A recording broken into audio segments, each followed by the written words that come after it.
Hey everyone, this is PrinceWatercress, and welcome to a brand new Let's Play. This time around, it is Shadow Dancer for Genesis and Mega Drive. There is an arcade game of the same name. This is kinda sorta based on it. I believe they went in a different direction for the Genesis game, and, well, it's a pretty good game because of it. Though I could be wrong. But anyway, let's go to the options real quick. I'm going to play this on normal mode. I'm going to keep the difficulty at level 1. There are 3 difficulty levels. And I'm going to use control type 1. A is ninjutsu, B is attack, C is jump. I'm going to use the default controls, and now I'm going to exit the options menu and start the game proper. Starting with round 1, burning downtown. So this is apparently a sequel to Revenge of Shinobi, I'm guessing. And, by the way, the stage doesn't start until you press a button. You're fighting the Union Lizard, who is now the new threat, who is taking over the world. And this game controls like Rolling Thunder. You can hold up and press C to go to higher levels if you need to. And, of course, one hit kills you every time. You do have ninjutsu, and by holding B, you can charge up your dog attack, so that way, in case you need to sick the dog on an enemy, you can do it. The dog can get hit, so you do want to be careful in case you do use a dog attack. In case a dog gets attacked, he does become a smaller dog, and he can't do anything until you basically survive through the game, so to speak. I know for a fact that if you rescue a hostage, you can get the dog back to his normal form. Along the way, we're rescuing hostages. By rescuing hostages, we can complete the levels. And aside from the enemies, which are pretty easy at this point, we do have the fire coming out of these manholes.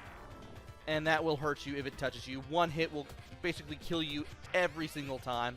And I went back over there to strike at the air, so that way I could get a 2-up. I need that 2-up. You will need as many lives as you can to get through the game. The game isn't that hard on difficulty level 1, but it's not like the hardest game in the world either. You can never have enough lives in any game, really. And you get bonus points as soon as you clear a stage. Even more if you don't use your ninjutsu. So here we are in stage 1-2. We gotta watch out for the rubble. Here's a dog attack in action. As soon as this guy throws a shield, we can stick the dog on him and keep him held down, so that way we can take him out a little more easily. And we can just leave that rolling guy be. We can just let him to his own devices. That guy, however, we do have to beat up by just getting in close and just beating him up. And to get past that earthquake that happens, we just have to hold up and press C to get to that platform. And then we can just carry on like normal. So we do have a timer in the upper right hand corner of the screen. You have the score and the high score to the left of all that. You have your ninjutsu in the lower left hand corner. You have the dog charge attack in the lower center. And the number of hostages you have left to save will be in the lower right. Also, I'm amazed that did not hit me. Also, be careful when you're near the exit because enemies will pop out of the windows. And ducking always helps against the guys with the guns.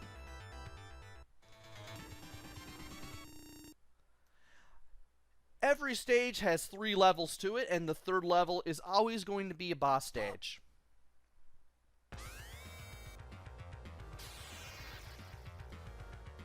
Some sort of cyber lobster or something this guy is. You definitely want to avoid being hit by the debris that comes down. In case you have the feeling it is going to come down, use your ninjutsu. You should be able to get a few hits in. And don't jump over the fireball and like I did, because you're going to lose a life. Duck under it instead. That way it won't hit you. Let's try this again. And yeah, he does remind me of Lobster from the original Shinobi. So the ninjutsu will always clear out the debris that comes down from the top of the screen whenever he does the earthquake. And whenever his head is flashing, that means it's exposed. You can hit it with the shuriken to do 1 point of damage. When you take down all the boss's hit points, you'll be able to go on to round 2. But before you do that, you go to a bonus stage. You have to beat up all the ninja in order to get an extra life. However, despite the game telling you to shoot all ninjas, shoot no ninjas instead. Because if you don't shoot any ninjas, you actually get a 1-up for doing that. Like, I just put the controller down at this point and let our hero just fall to the bottom and land on his own feet like ninjas do. That is a lot of enemy ninjas. And by hitting no ninjas, you actually get a 1-up. That replaces the one we lost accidentally. Round 2 is Battle on the Railway, but that will have to wait until the next video.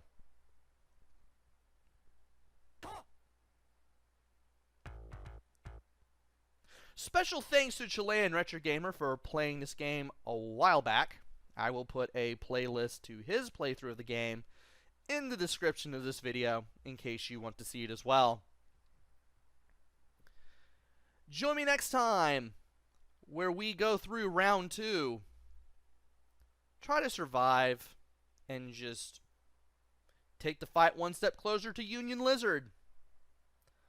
Until then, this is PrinceWatercress. Take care, stay safe, and thanks for watching!